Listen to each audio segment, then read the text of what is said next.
Hello, good morning. Good morning, ma'am. Good morning.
Okay, start ചെയ്താലോ?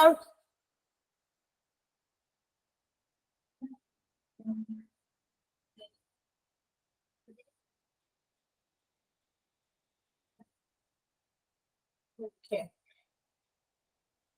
വായിച്ചൊക്കെ നോക്കിയോ? കഴിഞ്ഞ ക്ലാസ്സിൽ എടുത്തതൊക്കെ മെഡിക്കേഷൻ പ്രൊസീജിയേഴ്സ് ഒക്കെ വായിച്ചു നോക്കിയോ? എങ്ങനെയാണ് മരുന്നുമായി ബന്ധപ്പെട്ട് എങ്ങനെയൊക്കെയാണ് ഡിസ്പെൻസിങ് നടക്കുന്നത്?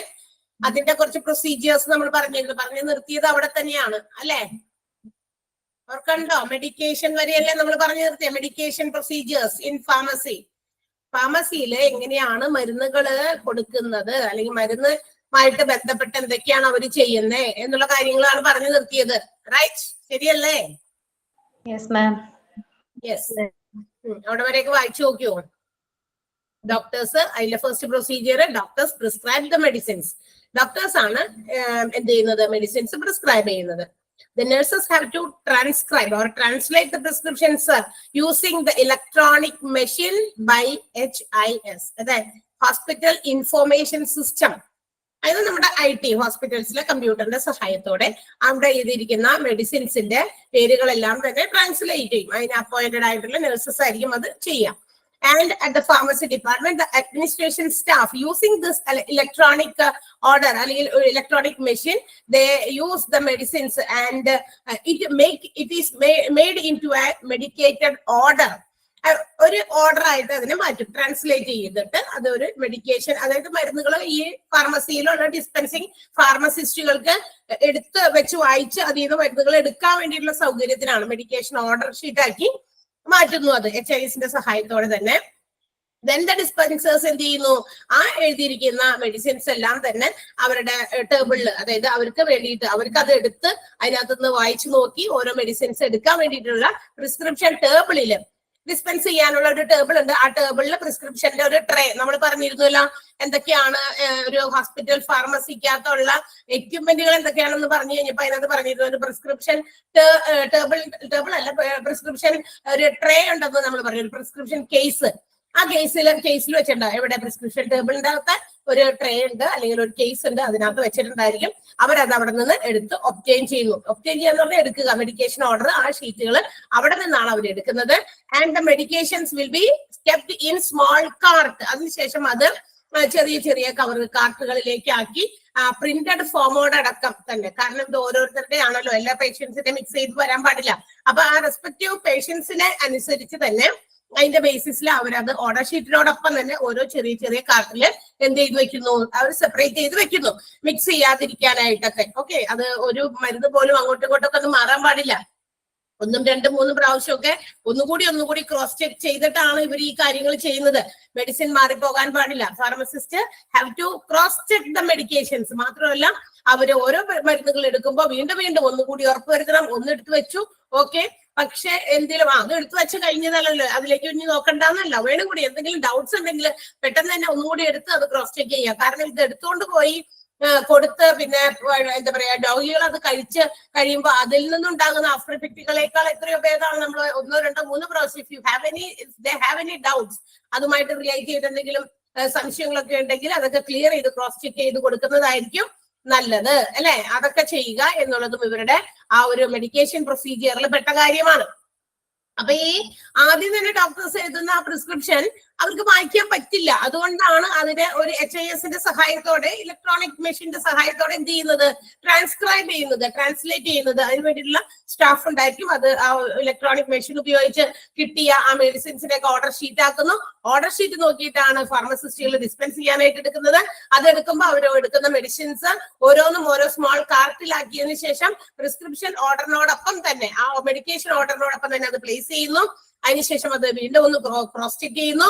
ക്രോസ് ചെക്ക് ഒക്കെ ചെയ്ത് കഴിഞ്ഞിട്ട് എന്ത് ചെയ്താൽ മതി, കൊടുത്താൽ മതി. ആഫ്റ്റർ വെരിഫൈങ് പ്രോപ്പർലി, ഇതോരോന്നും എന്ത് ചെയ്യുന്നത്, ഇങ്ങനെ വെരിഫൈ ചെയ്ത് ഓരോന്ന് എടുത്തതിന് ശേഷം അവരുടെ അതുമായിട്ട് ബന്ധപ്പെട്ട ബാങ്കുകളിലേക്ക് മെഡിക്കേഷൻസ് റെസ്പെക്റ്റീവ് പേഷ്യൻസിന് കൈമാറാൻ പറ്റുന്ന രീതിയിൽ എന്തെങ്കിലുമൊക്കെ അതിനകത്ത് നോട്ട് ചെയ്യാനുണ്ട്, അല്ലെങ്കിൽ ഈ പ്രിസ്ക്രിപ്ഷൻ അതിനോടൊപ്പം തന്നെ, അല്ലെങ്കിൽ മെഡിസിന്റെ ഓർഡർ ഷീറ്റ് ഉണ്ടല്ലോ, അത് ഇതിനോടൊപ്പം തന്നെ സ്റ്റിക്ക് ചെയ്യുന്നു, ഒട്ടിക്കുക, അല്ലെങ്കിൽ സ്റ്റാപ്പിൾ ചെയ്തിട്ട് എന്ത് ചെയ്യുന്നു, കൊടുക്കുന്നു. And if necessary they have to label it. അതൊക്കെ നമ്മൾ പറഞ്ഞതാണ് അല്ലെ. ഒന്നുകൂടി പറയുന്നത് ഒന്നുകൂടി നിങ്ങൾക്ക് മനസ്സിലാകാൻ വേണ്ടിയിട്ടാണ്. അതിനുശേഷം അവർ അതിൽ ലേബൽ ചെയ്യുന്നു. മെഡിസിൻസിന്റെ പേരടക്കം ഇന്ന് എന്ത് ചെയ്യുന്നുണ്ട്, നമുക്ക് തരുന്ന ആ കവറിന്റെ പുറത്ത് ലേബൽ ചെയ്യുന്നുണ്ട്. മെഡിസിൻസിന്റെ പേര് കൂടി നോട്ട് ചെയ്തിട്ടാണ് ഇന്ന് തരുന്നത്. Submit the medications patient wise നഴ്സസിലേക്ക് കൊടുക്കുന്നു. അവരാരാണോ കൊടുക്കുന്നത്, ഓരോ ഫ്ലോറിൽ എത്തിക്കേണ്ടതുണ്ടെങ്കിൽ അത് ആ ഫ്ലോറിലേക്ക് എത്തിക്കാൻ വേണ്ടിയിട്ടുള്ള റെസ്പോൺസിബിൾ ആയിട്ടുള്ള നഴ്സസിലേക്ക് അത് കൈമാറുന്നു.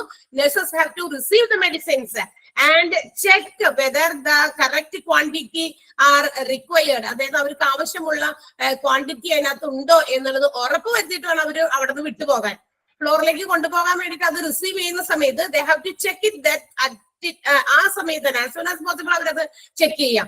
അതിനുശേഷം അവരെന്ത് ചെയ്യുക, അത് കൊണ്ടുപോകുക. ചിലപ്പോൾ അതിനകത്ത് പറഞ്ഞിരിക്കുന്ന എണ്ണം, ഇത്ര എണ്ണം വീതം കഴിക്കണമെന്ന് ഓരോ സമയം ഉണ്ടാവുമായിരിക്കും. അപ്പൊ അതനുസരിച്ച് അവർക്ക് കൊടുക്കാൻ അത്രയും ക്വാണ്ടിറ്റി അതിനകത്ത് അവൈലബിൾ ആണോ എന്ന് നോക്കിയതിനു ശേഷം മാത്രമാണ് ആ ഫാർമസി വിട്ടുപോകാൻ പാടുള്ളൂ. Then that respective nurse have to give the medications to the patients. അവിടെ കിടത്തിയിട്ടുള്ള, അതാണ് ഫ്ലോറിൽ എന്ന് പറഞ്ഞേക്കാൻ, അവർക്കൊക്കെ കൃത്യമായിട്ട് അതൊക്കെ അവിടെ കൊണ്ടുപോയി കൊടുക്കുക. ആൻഡ് ബിഫോർ, അതായത് ചില പേഷ്യൻസിന് they may require the indent form. ചിലപ്പോ അവിടുത്തെ കിടക്കുന്ന പേഷ്യൻസ് ചിലപ്പോ എന്ത് ചെയ്യാറുണ്ട്, ഇന്റന്റ് ഫോം, അതായത് പ്രൊസീജിയേഴ്സ് ഒക്കെ നടത്തിയതിന്റെ അല്ലെങ്കിൽ കേസ് ഷീറ്റ് എന്നൊക്കെ പറയും, അതിന്റെയൊക്കെ ആ ഒരു ഇത് ആവശ്യപ്പെടാറുണ്ട്. അപ്പൊ അതിന് വേണ്ടിയിട്ട് ചിലപ്പോ അവര് ചോദിക്കാം, നേരത്തെ തന്നെ ചോദിച്ചു വെക്കും. അതായത് നമ്മളെ ഡിസ്ചാർജ് ചെയ്ത് വിടുന്നതിന് മുമ്പ് തന്നെ ഇന്റന്റ് ഫോർ ഇറ്റ്, അതിന് വേണ്ടിയിട്ടുള്ള ആഗ്രഹം, അതായത് അത് വേണം എന്ന് ഉള്ളത് അവര് പറഞ്ഞു കഴിഞ്ഞാൽ അത് കൊടുക്കണോ വേണ്ടെന്ന് അവര് തീരുമാനിക്കും. അതിനുശേഷം അപ്പൊ അത് കൊടുക്കണമെന്നുണ്ടെങ്കിൽ നേരത്തെ തന്നെ അതിനെ കുറിച്ചിട്ടുള്ള ഒരു ഇന്റന്റ് റിസീവ് ചെയ്യണം. സോ അതിന് അപ്പൊ അങ്ങനെ റിസീവ് ചെയ്യുമ്പോൾ they have to check the patient ID number. ഏത് പേഷ്യന്റ് ആണോ ആ പേഷ്യന്റിന്റെ ID നമ്പർ നോക്കണം, അയാളുടെ ബെഡ് നമ്പർ നോക്കണം, വെരിഫൈ ചെയ്ത് വെച്ചിരിക്കണം. പേഷ്യന്റിന്റെ പേര് മാറിപ്പോകാൻ പാടില്ല. ഡോസേജ് വിത്ത് റിട്ടേൺ ഡിസ്ക്രിപ്ഷൻ, അവര് കൊടുത്ത മെഡിസിൻസിന്റെ ഒക്കെ ഡോസും ഡോസേജും അതുപോലെ തന്നെ അതൊക്കെ എഴുതി തന്നെ കൃത്യമായിട്ട് വെച്ചിരിക്കണം. പിന്നെ store in advance the medicine in patient cabinet, അതായത് പേഷ്യന്റിന് കൊടുത്തുവിടേണ്ട മരുന്നുകൾ എന്തൊക്കെയുണ്ടെങ്കിലും നേരത്തെ തന്നെ കൊണ്ടുവന്ന് അഡ്വാൻസ് ആയിട്ട് പേഷ്യന്റിന്റെ ക്യാബിനറ്റിനകത്ത് കൊണ്ടുവന്ന് സ്റ്റോർ ചെയ്യാം. And last intent receive paper, അതായത് ആ പേപ്പർ അവസാനം, അതായത് കേസ് ഷീറ്റിന് വേണ്ടിയിട്ടുള്ള പേപ്പർ ആവശ്യമുണ്ടെങ്കിൽ അത് സ്വീകരിക്കാം. അപ്പൊ അതിന് മുമ്പ് ഇതെല്ലാം ചെക്ക് ചെയ്തിരിക്കണം എന്നുള്ളതാണ്. അതാണ് check before making the indent for patient. Hospital information സിസ്റ്റത്തിൽ നിന്നാണ് ഇതൊക്കെ അവർക്ക് പ്രൊവൈഡ് ചെയ്യുന്നത്. കാരണം ഹോസ്പിറ്റലിലെ പേഷ്യന്റ് അഡ്മിറ്റ് ആകുന്നത് മുതൽ ഈ പറയുന്ന കാര്യങ്ങളൊക്കെ എന്ത് ചെയ്തിട്ടുണ്ടാവും, അപ്ഡേറ്റ് ചെയ്ത് അതിനകത്ത് കയറിയിട്ടുണ്ടാവും. ഏതൊക്കെ മെഡിസിൻസ് കൊടുത്തു, ഏതൊക്കെ സമയത്ത് കൊടുത്തു, ബെഡ് നമ്പർ, പേഷ്യന്റിന്റെ ID, അങ്ങനെയുള്ള കാര്യങ്ങളെല്ലാം സ്റ്റോർ ചെയ്തിട്ടുണ്ടാവും. അപ്പൊ അതൊക്കെ വെരിഫൈ ചെയ്ത് ഒന്നുകൂടി ക്ലിയർ ചെയ്തതിനു ശേഷം മാത്രമാണ് ഇവരെന്ത് ചെയ്യുന്നത്, അതിന് വേണ്ടിയിട്ടുള്ള ഇന്റന്റ് സ്വീകരിക്കേണ്ടത്. കറക്റ്റ് ചെയ്യണം. ഇപ്പൊ എന്തെങ്കിലും മിസ്റ്റേക്കുകൾ ഉണ്ടോ, ഇന്ന ആള് തന്നെയാണോ, ഇയാൾ തന്നെയാണ് ആവശ്യപ്പെട്ടിരിക്കുന്നത്, അങ്ങനെയുള്ള കാര്യങ്ങളൊക്കെ. ഓക്കെ, അപ്പൊ ഇതായിരുന്നു മെഡിക്കേഷൻ പ്രൊസീജിയേഴ്സ് എന്ന് നമ്മൾ കണ്ടു. ഒന്നുകൂടി ജസ്റ്റ് ഒന്ന് പറഞ്ഞു എന്ന് മാത്രം. ക്ലിയർ ആയിരുന്നല്ലോ അല്ലേ? നിങ്ങൾ മനസ്സിലായി എന്നാണ് പറഞ്ഞിട്ട് പോയത്. ഒന്നുകൂടി ഞാൻ ജസ്റ്റ് ഒന്ന് വിശദീകരിച്ചു മാത്രമേ ഉള്ളൂ. Yes, now let's see what are the sources of finance in hospital pharmacy. നമുക്കറിയാം ഹോസ്പിറ്റൽ ഫാർമസി അല്ല, ഹോസ്പിറ്റലിൽ തന്നെ, ഹോസ്പിറ്റലിലെ ഫിനാൻസ് എവിടെ നിന്നൊക്കെയാണ് ഒരു ഹോസ്പിറ്റലിലെ ഫിനാൻസ് വരുന്നത്? ഫണ്ട്, ഹോസ്പിറ്റലിന്റെ പ്രവർത്തനങ്ങൾക്ക് ഫണ്ട് ആവശ്യമുണ്ട്. അപ്പൊ ഓരോ പ്രവർത്തനങ്ങൾക്കും വേണ്ട ഫണ്ട് എവിടെന്നാ? The main source of finance in A hospital is from the patient itself. നമുക്കറിയാം ഏറ്റവും പ്രധാനപ്പെട്ട ഘടകം അല്ലെങ്കിൽ ഏറ്റവും പ്രധാനപ്പെട്ട വരുമാനം, ഒരു സോഴ്സ്, എന്താ പറയാ, ഫിനാൻസിന്റെ ഉറവിടം എന്ന് പറയുന്നത് ഇത് തന്നെയാണ്, പേഷ്യൻസിൽ നിന്ന് കിട്ടുന്ന കാശ് തന്നെയാണ്. അവരുടെ കയ്യിൽ നിന്ന് കിട്ടുന്ന ഡോക്ടേഴ്സ് ഫീസ് ആയിട്ട് കിട്ടുന്നതോ, മെഡിസിൻസിന് വേണ്ടി കിട്ടുന്നതോ, മറ്റേതെങ്കിലുമൊക്കെ പ്രൊസീജിയേഴ്സ്, സർജറീസ്, ടെസ്റ്റുകൾ മറ്റൊക്കെ നടത്തുമ്പോൾ അതിൽ നിന്ന് കിട്ടുന്ന ഫണ്ടൊക്കെ തന്നെയാണ് ഒരു ഹോസ്പിറ്റലിന്റെ പ്രൈമറി സോഴ്സ് എന്ന് പറയുന്നത്. പ്രൈമറി സോഴ്സ് ഓഫ് ഫിനാൻസ് എന്ന് പറയുന്നത് പേഷ്യന്റിൽ നിന്ന് കിട്ടുന്നതാണ്. പിന്നെന്താണ്, ഇത് മാത്രമാണോ ഉള്ളത്? Sometimes a part of the finance may be obtained from the third party.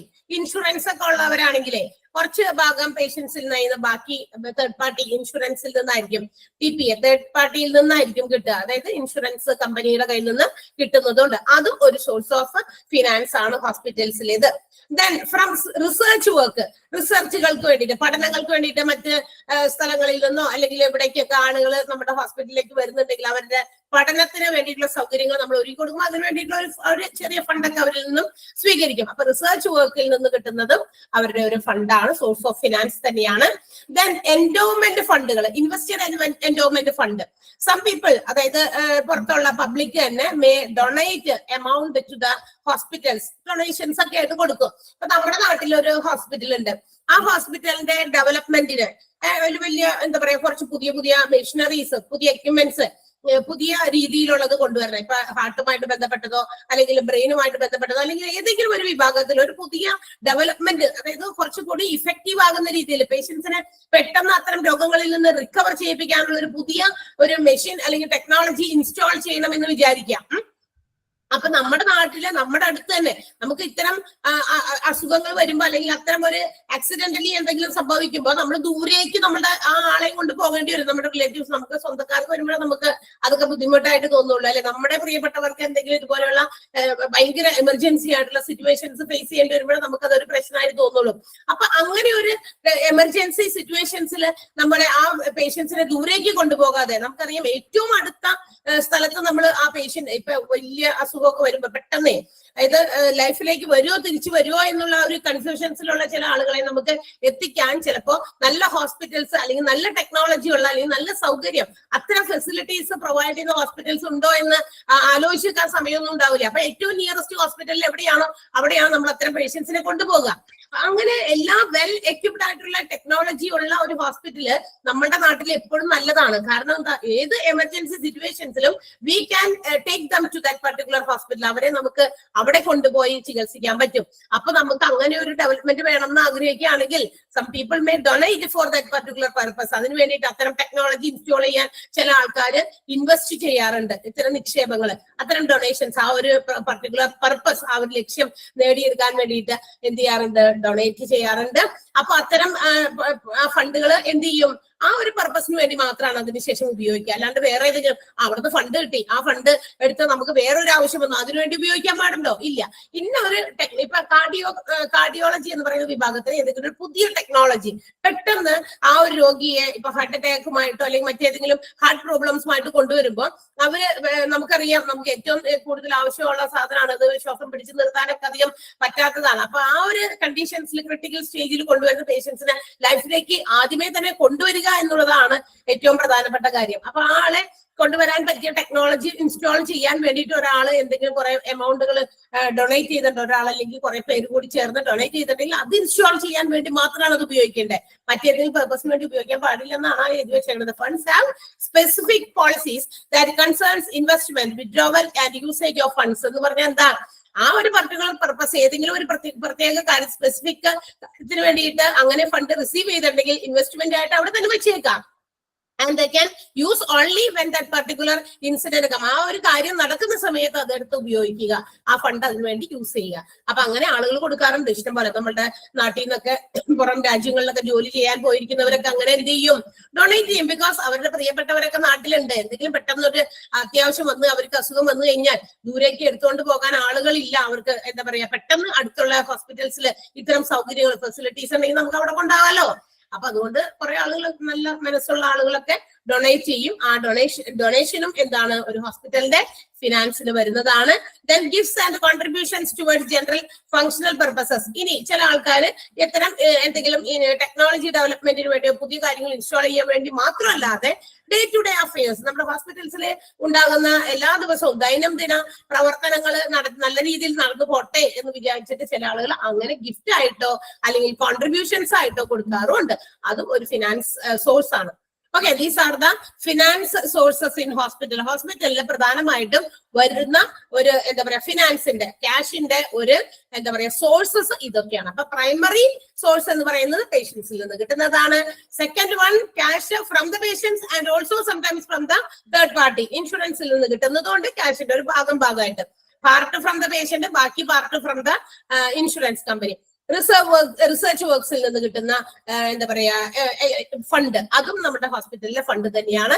Investment endowment ഫണ്ടുകൾ, അതും ഇവിടുത്തെ ഫണ്ട് തന്നെയാണ്. And gifts and contributions four general functional purpose, അതായത് നമ്മുടെ സാധാരണഗതിയിൽ എല്ലാ ദിവസവും ഉണ്ടാകുന്ന പ്രവർത്തനങ്ങളൊക്കെ നല്ല രീതിയിൽ നടന്നു പോകാൻ, നല്ല രീതിയിൽ ചിലൊക്കെ പ്രോപ്പർ ഫങ്ഷനിങ് ഉണ്ട്, പക്ഷെ അത് നല്ല രീതിയിൽ പോകുന്നില്ല. ഏതെങ്കിലും തരത്തില് അതിന് ഫണ്ട് ഇല്ലാത്തത് കൊണ്ട് അത്തരം പ്രോപ്പർ ഫങ്ഷനിങ് നടക്കുന്നില്ല എങ്കിൽ some people may donate such as gift and contribution ഒക്കെ പോലെയൊക്കെ എന്താ പറയുക ഒരു ഗിഫ്റ്റ് പോലെയും കോൺട്രിബ്യൂഷൻ പോലെയൊക്കെ എന്ത് ചെയ്യാറുണ്ട്. ആ ഒരു കാര്യം അത് നമ്മളുടെ എല്ലാ പേഷ്യൻസിനും ആവശ്യമുള്ളതല്ലേ എന്നൊക്കെ വിചാരിച്ച് അങ്ങനെ പ്രൊവൈഡ് ചെയ്യാറുണ്ട്. അപ്പൊ ഇതൊക്കെയാണ് finance.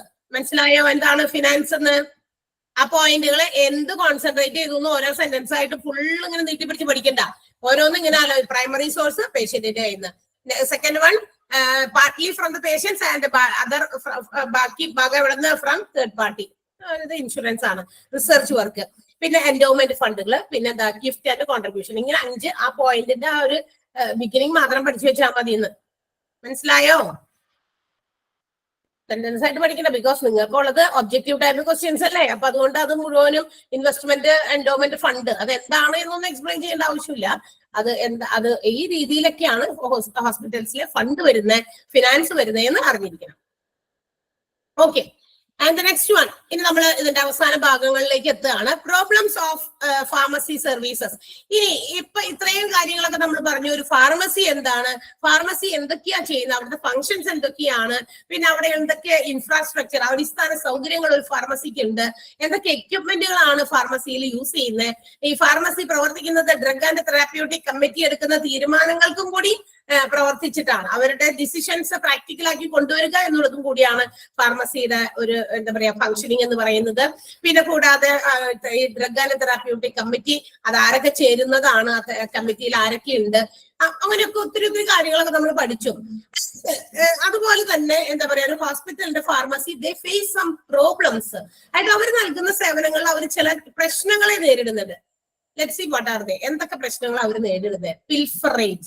പിൽഫറേജ്, outdated drugs, carrying cost, പിന്നെ എന്താ പറയാ ഡിസ്ട്രക്ഷൻ ബൈ റാറ്റ്സ് ആൻഡ് എന്താ പറയാ മറ്റേ കേട്ടോ ഇൻസെക്ട്സ് ആൻഡ് റാറ്റ്സ്, പിന്നെ എക്സ്പയറി ഡ്രഗ്സ്, ഷോർട്ടേജ് കോസ്റ്റ്. ഇതൊക്കെ നമ്മുടെ ഹോസ്പിറ്റൽ ഫാർമസി സേവനങ്ങൾ അനുഭവിക്കുന്ന ചില പ്രശ്നങ്ങളൊക്കെയാണ്. അപ്പൊ എന്താണ് നമുക്ക് നോക്കാം. എന്തൊക്കെയാണത്?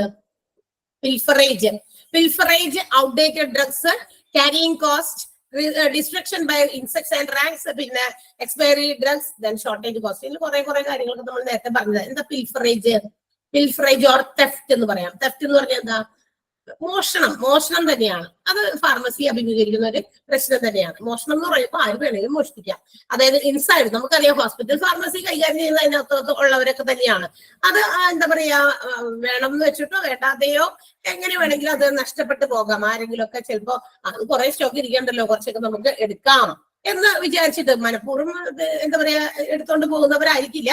അതല്ലാതെയും ഇപ്പൊ ചിലപ്പോ എന്താ പറയാ പുറത്തുനിന്നുള്ളവർക്ക് ചിലപ്പോൾ അവസരം കിട്ടിക്കഴിഞ്ഞാൽ അവരും വേണമെങ്കിൽ അത് അങ്ങനെ എടുത്തോണ്ട് പോകാം. അപ്പൊ തെഫ്റ്റ് ഇവർ ഫേസ് ചെയ്യുന്ന ഒരു പ്രോബ്ലം ആണെന്നാണ് പറയുന്നത്. അത് പറയുന്നതാണ് ഫാർമസിക്കാർ എന്ന് പറയുന്നതാണ്. They are facing the problem of പിൽഫറേജ് or theft. കേട്ടോ, തെഫ്റ്റ് എന്ന് പറഞ്ഞ പിൽഫറേജ് എന്ന് പറഞ്ഞാൽ തെഫ്റ്റ് എന്നാണ് അതിന്റെ മീനിങ്. Outdated drugs. ഇനി എന്താ ഔട്ട്ഡേറ്റഡ്? കുറെ മെഡിസിൻസ് ഒക്കെ ഇങ്ങനെ കൊണ്ടുവന്ന് വെക്കും. പക്ഷേ ഉണ്ടല്ലോ കുറെ കഴിഞ്ഞ് കഴിയുമ്പോ അത്തരം മെഡിസിൻസ് ഇങ്ങനെ എന്താ പറയാ നമുക്ക് നിലവിൽ ഇനി അത് ഉപയോഗിക്കാൻ പാടില്ല എന്ന് ചില കണ്ടെത്തലുകളിൽ നിന്ന്, അതായത് ചില റിസർച്ച് ഒക്കെ നടത്തി കഴിയുമ്പോൾ ചില medicines cannot be used because അതിന് എന്താ പറയാ ബെനിഫിറ്റിനേക്കാൾ കൂടുതൽ എന്തെങ്കിലും തരത്തിലുള്ള ആഫ്റ്റർ ഇഫക്റ്റ് ടോക്സിസിറ്റി ഒക്കെ ആയിരിക്കും ചില മെഡിസിൻസിൽ ഉണ്ടാകുക. ആ രോഗം മാറുന്നുണ്ട്, പക്ഷെ അതിനേക്കാൾ ഉപരി അതിൽ നിന്നുണ്ടാകുന്ന ആഫ്റ്റർ ഇഫക്റ്റ് പിന്നീട് കുറെ കഴിയുമ്പോൾ ആളുകൾക്ക് അത്തരം മരുന്ന് ആ മരുന്ന് ഉപയോഗിക്കുന്നത് കൊണ്ടാണ് ഇങ്ങനെ ഒരു പ്രശ്നം. കാരണം അത്തരം മരുന്നുകൾ ഉപയോഗിച്ചവരിലാണ് ഇത്തരം ഒരു ലക്ഷണങ്ങൾ, ഇന്നൊരു രോഗത്തിന്റെ ലക്ഷണങ്ങൾ കാണപ്പെടുന്നത് എന്ന് റിസർച്ചിലൂടെയൊക്കെ പിന്നീട് കണ്ടെത്തി കഴിയുമ്പോൾ such drugs will be outdated. അതെന്ത് ചെയ്യുന്നു? അത് നമ്മൾ എന്താ പറയാ ബാൻ ചെയ്യും. ഹോസ്പിറ്റൽസ് തന്നെ ബാൻ ചെയ്യും, അത്തരം മെഡിസിൻസ് ഇനി ഉപയോഗിക്കാൻ പാടില്ല. അങ്ങനെയുള്ള ഡ്രഗ്സിനെയാണ് കേട്ടോ ഔട്ട്ഡേറ്റഡ് ഡ്രഗ്സ് എന്ന് പറയാം. നമ്മൾ നേരത്തെ ഒരു ഇത് പഠിച്ചപ്പോ നമ്മൾ പറഞ്ഞിരുന്നു അല്ലെ, ഒബ്ജക്റ്റീവ്സ് ഒക്കെ പഠിച്ചപ്പോ പറഞ്ഞിരുന്നു ഔട്ട്ഡേറ്റഡ് ഡ്രഗ്സ് ഉണ്ടെങ്കിൽ അതൊക്കെ എടുത്ത് മാറ്റണം എന്നൊക്കെ പറഞ്ഞിരുന്നു. പിന്നെ അടുത്ത ക്യാരിയിങ് കോസ്റ്റ്. ഇത്തരം മെഡിസിൻസ് ഒക്കെ നമ്മൾ കൊണ്ടുവരാനും അതിനൊക്കെ കുറെ ചെലവുകളാണ്. ഇത് ക്യാരി ചെയ്യാനും ചില മെഡിസിൻസ് നല്ല രീതിയിൽ നമ്മൾ കെയർഫുൾ ആയിട്ട് ഹാൻഡിൽ ചെയ്യേണ്ട മെഡിസിൻസ് ഒക്കെ ഉണ്ട്. അതൊക്കെ ഭയങ്കര റിസ്കി ആയിട്ടുള്ള കാര്യങ്ങൾ തന്നെയാണ്. അതൊക്കെ എന്താ പറയാ നമ്മളുടെ കയ്യിൽ നിന്ന് നഷ്ടപ്പെട്ടു പോകാൻ, ഇത് തെറ്റ് മാത്രമല്ല കേട്ടോ, അല്ലാതെ നമ്മൾ ലീക്കേജ് കൊണ്ടോ മറ്റു രീതിയിലോ ഏതെങ്കിലും ഒക്കെ രീതിയിൽ അത് കൊണ്ടുവന്ന് സ്റ്റോർ ചെയ്ത് വെക്കും നമുക്ക് ആവശ്യമുണ്ടെന്നൊക്കെ വിചാരിച്ചിട്ട്. പക്ഷെ അത് സ്റ്റോർ ചെയ്യുന്നത് പ്രോപ്പർ അല്ല എങ്കിൽ അതിൽ നിന്ന് ലീക്കേജസും മറ്റു കാര്യങ്ങളൊക്കെ വരാൻ സാധ്യതയുണ്ട്. അപ്പൊ ക്യാരിയിങ് കോസ്റ്റ് അത് ഇങ്ങനെ നടത്തിക്കൊണ്ട് പോകുക എന്നുള്ളതിന് വേണ്ടി വരുന്ന ചെലവുകളും അതിക്രമമാണ് അല്ലെങ്കിൽ അധികമാണ്. പിന്നെ എന്താ പറയാ destruction by rats or insects. ചില മെഡിസിൻസ് ഒക്കെ ഇല്ലേ, ചില കീടങ്ങളും അതുപോലെ തന്നെ എലിയൊക്കെ നമുക്കറിയാലോ, എന്തെങ്കിലും സാധനം കൊണ്ട് സ്റ്റോർ ചെയ്ത് വെക്കുന്നിടത്ത് ഏറ്റവും അധികം വരുന്ന ഒരു സന്ദർശകരാണ് ഈ എലി എന്ന് പറയുന്നത്. അപ്പൊ ഇവിടെയൊക്കെ ഈ ഒരുപാട് പേപ്പർ എന്താ പറയാ കാർഡ്ബോർഡ് പെട്ടികളും മറ്റുമൊക്കെ ഉള്ളത് കൊണ്ട് ഒരെണ്ണൊക്കെ നുഴഞ്ഞ് എവിടെന്നെങ്കിലൊക്കെ കയറി കഴിഞ്ഞാൽ പിന്നെ അവർക്ക് വഴി കണ്ടെത്തി കഴിഞ്ഞാൽ പിന്നെ ഇഷ്ടംപോലെ വരും. അപ്പൊ ഇതുങ്ങളൊക്കെ വന്നിട്ട് അത് ഇതൊക്കെ കറണ്ടൊക്കെ തന്നെ എന്ത് ചെയ്യും, നശിപ്പിക്കാനായിട്ട് സാധ്യതയുണ്ട്. അതും ഇവർ ഫേസ് ചെയ്യുന്ന ഒരു പ്രോബ്ലം ആണ്. പിന്നെ എന്താ എക്സ്പയറി ഡ്രഗ്സ്. നേരത്തെ പറഞ്ഞത് ഔട്ട്ഡേറ്റഡ് ആണ്, അതായത് ബാൻ ചെയ്ത ഡ്രഗ്സ് ആണ്. അടുത്തത് എക്സ്പയറി ഡ്രഗ്സ്, അതും ഇവർ ഫേസ് ചെയ്യും. കുറച്ച് നാളത്തേക്കൊക്കെ നമ്മളിങ്ങനെ കുറച്ച് അധികം മെഡിസിൻസ് കൊണ്ട് സ്റ്റോർ ചെയ്യുമ്പോൾ some medicines may go expired, അതായത് എത്രയും പെട്ടെന്ന് എക്സ്പയർ ചെയ്ത് ചിലപ്പോൾ 1 year മാത്രമൊക്കെ യൂസ് ചെയ്യാൻ പറ്റുന്ന മെഡിസിൻസ് ആണ്. ആ 1 year കഴിഞ്ഞ് കഴിയുമ്പോൾ അതിന്റെ ആ പീരീഡ് കഴിഞ്ഞു, പിന്നെ ഇത് cannot be given to the patients. അതെന്ത് ചെയ്യാൻ പറ്റില്ല, പേഷ്യൻസിന് കൊടുക്കാൻ പറ്റുമോ, പറ്റില്ല. അപ്പൊ അതുകൊണ്ട് അത് എക്സ്പയർഡ് ആകുന്നതും ഇവരെ സംബന്ധിച്ച് ഒരു പ്രശ്നം തന്നെയാണ്. പിന്നെ എന്താ ഷോർട്ടേജ് കോസ്റ്റ്. നമ്മൾ ഓർഡർ ചെയ്തു വന്നു, പക്ഷെ നമ്മൾ എടുത്ത് ഉപയോഗിക്കുമ്പോൾ പല രീതിയിലും എണ്ണം നമ്മളുടെ കറക്റ്റ് ആയിട്ട് വരുന്നില്ല. ടാലി ആവണമല്ലോ, നമ്മൾ എത്ര എണ്ണം റിസീവ് ചെയ്തു, എത്ര എണ്ണം ഡിസ്പെൻസ് ചെയ്തു, ഈ ഒരു ക്വാണ്ടിറ്റീസ് ഈക്വൽ ആകണം. പക്ഷെ there may be sometimes a shortage. അപ്പൊ ഇവിടെ എത്ര എണ്ണെങ്കിലും ഒക്കെ നമുക്ക് യൂണിറ്റുകളൊക്കെ ചിലപ്പോൾ പല രീതിയിലും നഷ്ടപ്പെടാൻ, നേരത്തെ പറഞ്ഞ പോലെയൊക്കെ കുറെ ബിഫറേജ് മറ്റൊക്കെ വന്നു കഴിഞ്ഞാൽ തന്നെ അവിടെ ഷോർട്ടേജ് വരും. അപ്പൊ ഷോർട്ടേജിനുണ്ടാകുന്ന നഷ്ടങ്ങൾ, ചെലവുകൾ, അതും ഇവർ ഫേസ് ചെയ്യുന്ന പ്രോബ്ലംസ് ആണ്. പ്രോബ്ലംസിന്റെ പേരുകൾ ഓർത്തിരിക്കുക: പിൽഫറേജ്, outdated drugs, carrying cost, shortage cost, expiry drugs and destruction by insects or rats. Clear ആയോ? പ്രോബ്ലംസ് ഏതൊക്കെയാണെന്ന് മനസ്സിലായോ?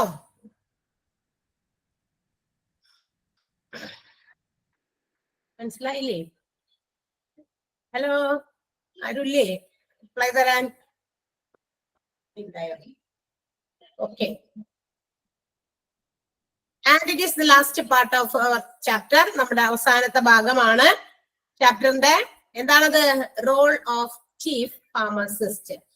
അതായത് നമ്മുടെ ചീഫ് ഫാർമസിസ്റ്റ് ഉണ്ട്, നമ്മളുടെ ഫാർമസിയുടെ ഇൻചാർജ് ആയിട്ടുള്ള ചീഫ് ഫാർമസിസ്റ്റിന്റെ റോൾ എന്തൊക്കെയാണെന്ന കുറച്ച് റോളുകളൊക്കെ നിങ്ങളൊന്ന് മനസ്സിലാക്കി വെക്കുക, അത്രേ ഉള്ളൂ. പോയിന്റുകൾ അങ്ങനെ തന്നെ. ഡിസിഷൻ ഓഫ്, അതായത് നമ്മൾ ഒബ്ജക്റ്റീവ്സിലും പറഞ്ഞു, ഫങ്ഷൻസിലും പറഞ്ഞു, വീണ്ടും പറയുകയാണ്. Fulfilling the decisions of therapeutic committee.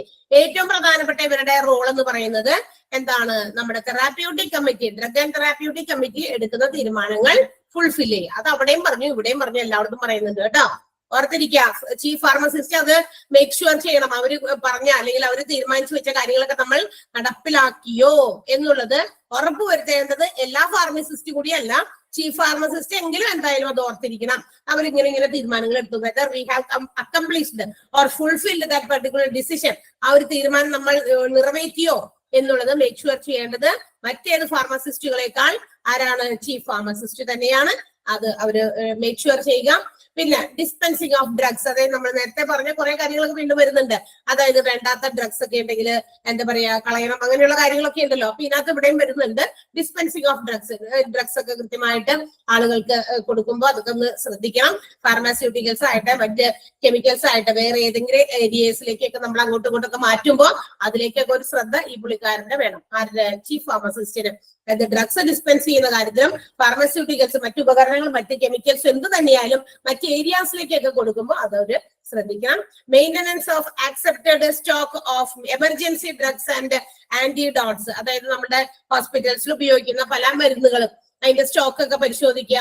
ആ സ്റ്റോക്ക് എമർജൻസി ആയിട്ട് ഉപയോഗിക്കേണ്ട വല്ല ഡ്രഗ്സ് ഒക്കെ ഉണ്ടെങ്കിൽ, അതായത് നമ്മളുടെ എന്താ പറയാ ഏതെങ്കിലും മരുന്ന് ഉപയോഗിക്കുമ്പോൾ അതുകൊണ്ടുണ്ടാകുന്ന ചില ആഫ്റ്റർ എഫക്ട്സിന് എന്തെങ്കിലും എന്താ പറയാ, അതിന് പ്രതിവിധിയായിട്ട് മറ്റൊരു മരുന്ന് കൊടുക്കും. അതാണ് ആന്റിഡോട്സ് എന്ന് വിളിക്കുന്നത് കേട്ടോ, മറുമരുന്ന് എന്നൊക്കെ നമ്മൾ പറയില്ലേ. അതിന്റെ സ്റ്റോക്കും മറ്റു കാര്യങ്ങളൊക്കെ മെയിൻറ്റെയിൻ ചെയ്യുക എന്നുള്ളത് ഇവരുടെ ഒരു റോളാണ്. പിന്നെ നാർക്കോട്ടിക് ഡ്രഗ്സ്, അതിന്റെ അക്കൗണ്ടിങ്, അതിന്റെ കണക്കുകളൊക്കെ സൂക്ഷിച്ചു വെക്കണം.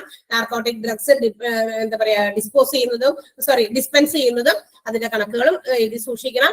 പിന്നെ ഡെസിഗ്നേഷൻ ഫോർ വേരിയസ് ഫ്ലൂയിഡ്സ്, ഓരോ തരത്തിലുള്ള ഫ്ലൂയിഡ് രൂപത്തിലുള്ള മരുന്നുകൾ മറ്റു കാര്യങ്ങളൊക്കെ ഉണ്ടല്ലോ, അതൊക്കെ കൃത്യമായിട്ട് അതിനൊക്കെ ഉള്ള ഒരു പ്രോപ്പർ സൗകര്യങ്ങൾ ഒരുക്കി കൊടുക്കുക. പിന്നെ ഡ്രഗ്സ് എല്ലാ പോയിന്റ് ഓഫ് യൂസിലും, ഓരോ ഡ്രഗ്സ് നമ്മൾ ഉപയോഗിക്കുമ്പോൾ അതിന്റെ ഓരോ പോയിന്റും ദേ ഹാവ് ടു സ്ക്രൂട്ടിനൈസ്, അതായത് നല്ല രീതിയിൽ അതിനെ നോക്കണം, അതായത് മനസ്സിലാക്കണം, അതിനെ വിലയിരുത്തണം, കാര്യങ്ങളൊക്കെ ഡ്രഗ്സ് ഒക്കെ പ്രോപ്പർ ആയിട്ട് യൂസ് ചെയ്യുന്നുണ്ടെന്നുള്ളത് എന്താ പറയാ സൂക്ഷ്മമായി നിരീക്ഷിക്കേണ്ടതാണ്. അതിനെ സ്ക്രൂട്ടിനൈസ് ചെയ്യാന്ന് പറഞ്ഞാൽ. Then they have to prepare invoice, issue and receipt voucher.